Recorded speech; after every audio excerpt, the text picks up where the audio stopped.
Maligayang pagbabalik. Pag-uusapan natin ngayon sina Pacquiao at Casimero. Pero bago ang lahat, kung bago ka pa lang sa channel na ito, ay huwag mong kalimutang mag-subscribe at i-hit ang notification bell icon para manatili kang updated sa susunod nating upload.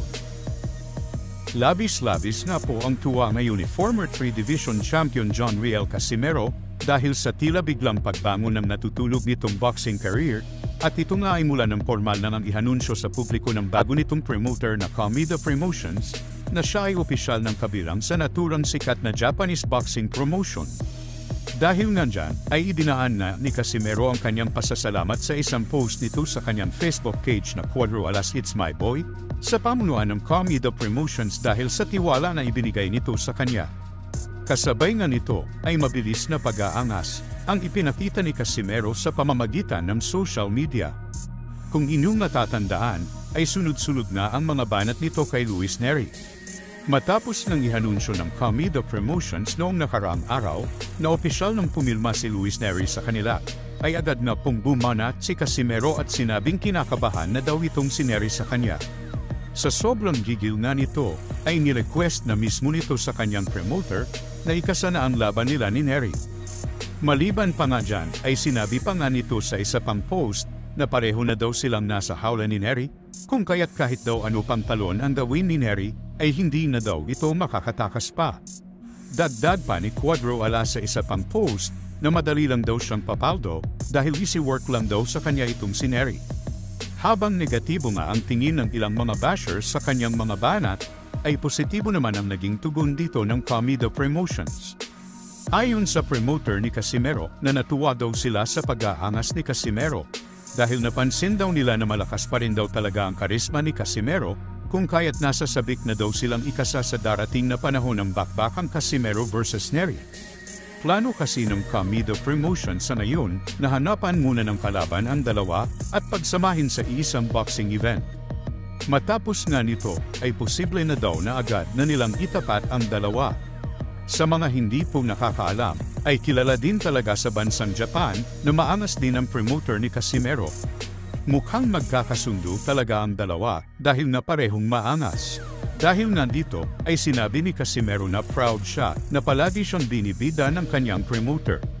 Samantala, ayon naman sa mga kumakalat na balita, ay sa buwan ng November na daw ang schedule ng laban ni Casimero dahil saktong sa buwan din daw ng October magtatapos ang suspension sa kanya. Pagkatapos daw niyan, ay agad daw na iaanunsyo kung sino ang makakalaban nito.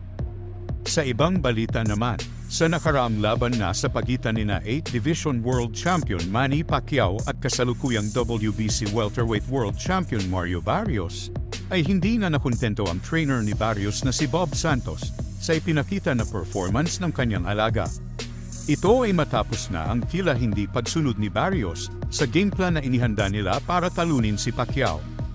Kung inyong maaalala, habang nasa kalagitnaan kasi ng bakbakang Pacquiao versus Barrios, ay ilang beses nga pong sinabihan ni Bob Santos ang kanyang bata na huwag itong magpakita ng respeto kay Pacquiao, na ang ibig sabihin na ay huwag itong matakot na sugurin at saktan ang pambansang kamao.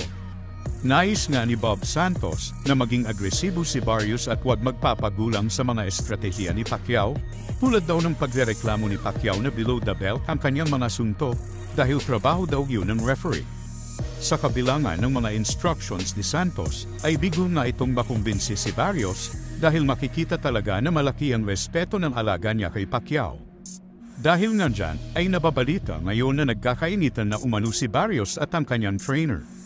Sa isang interview, ay inamin ni Santos na naging malamig daw ang relasyon nila ng kanyang alaga matapos ang higanteng laban dahil umano sa hindi pagkakaunawaan hinggil sa gameplan nila, na hindi daw na isakatuparan ni Barrios sa aktwal na laban, lalo pat alam naman daw niya na kaya naman umanong talunin ni Barrios ang ating pambansang kamao dahil nga daw doon ay hindi na siya pinapansin nitong si Barrios.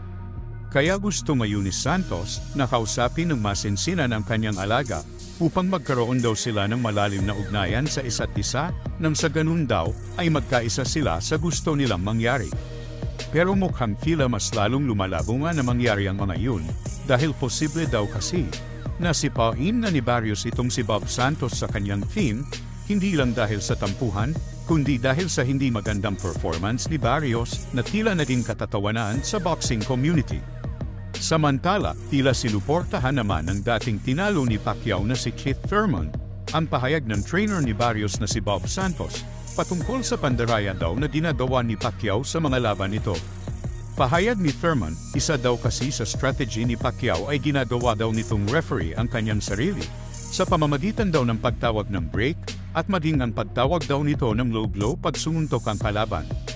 Paliwanag ni Thurman na kapag katapat mo daw si Pacquiao, ay mababawasan ka ng puntos kapag ginusto daw ni Pacquiao. Kaya dapat doble ingat daw kapag kalaban mo si Pacquiao, dahil parang judge daw ito na dinidiktahan ng referee, at matagal na daw niyang ginagawa ang ganitong mga pandaraya.